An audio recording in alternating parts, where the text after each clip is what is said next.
วางที่จิตกาทานนะครับเป็นอันเสร็จพิธีนะครับก็เรียนให้ทราบตามนี้นะครับ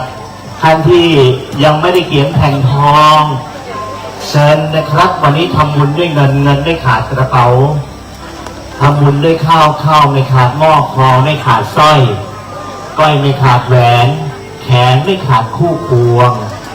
เชิญทุกท่านทุกคนร่วมบุญด้วยกัน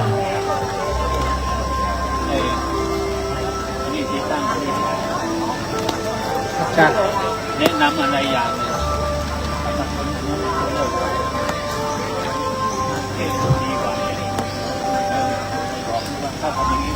ตั้งเหรียญใส่ตู้กันนะครับถ้ามีใหม่ครับเหรียญอะไรก็ได้เป็นค่าน้ำค่าไฟอ๋อเหรียญแบบไหนฮะเหรียญแดงๆนี่นะครับมีรูปในหลวงอยู่ใช่ไหมครับเราเผาในหลวงบังคดีอาญานะครับครับเก็บไว้ใส่ตู้ก็ได้ครับนะครับใส่ตู้ก็ได้บรมครูพิพาทสักเพลงไหวไหมครับถ้าไหวเรียนเชิญนะครับถวายเรียนเชิญนะครับท่านที่จะมาเขียนชื่อนามสกุลใส่แผ่นทองพร้อมกับวันเดือนปีเกิดก็ยังมาเขียนได้นะครับไม่ต้องเกรงใจนะครับเชิญบรมครูพิพาทสักหนึ่งเพลงเพราะๆยาวๆนะครับระหว่างนี้เชิญเลยครับ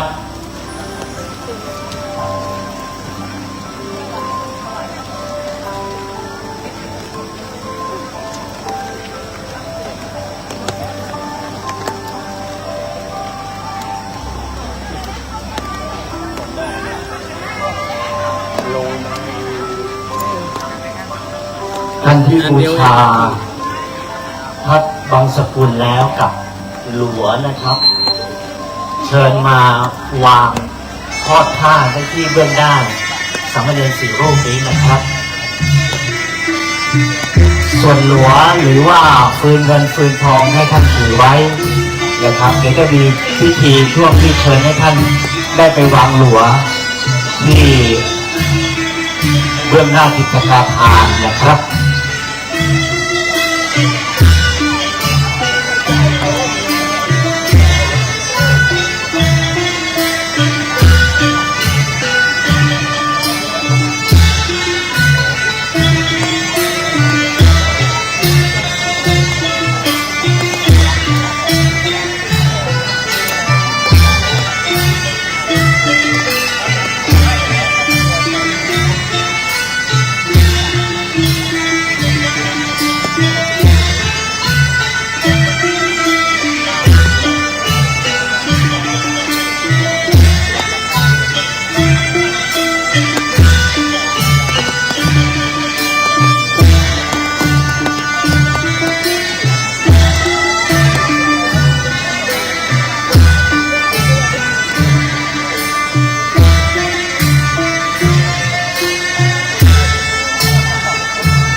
หลายท่านนะครับ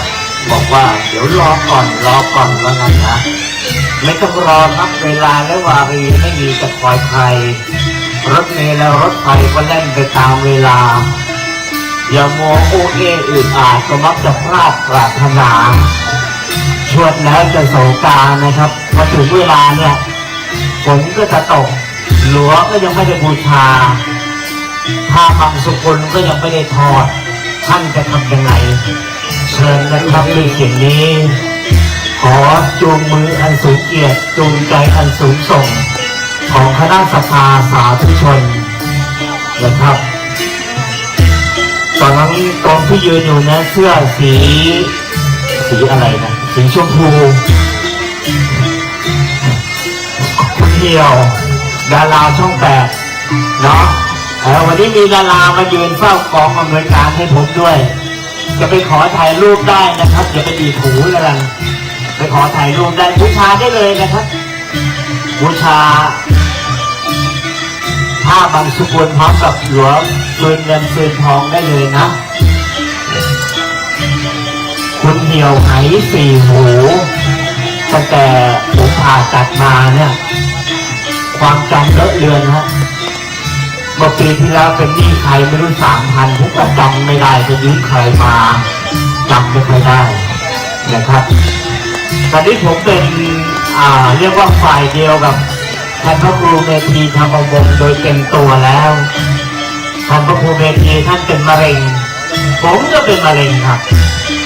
นะฮะมะเร็งลำไส้ใหญ่ ผมก็เป็นมะเร็งลำไส้ใหญ่เห็นหน้าอย่างนี้นะข้างในตัดไปแล้วครับไส้6 เซนครึ่งตอนนี้เวลาถ่ายไม่ต้องเข้าห้องน้ำยืนตรงไหนก็มันไหลมาเองนะครับมะเร็งไม่มีใครอยากจะเป็นแล้วก็อยู่กับมันให้ได้นะท่านที่นั่งอยู่นี่ถือว่าโชคดี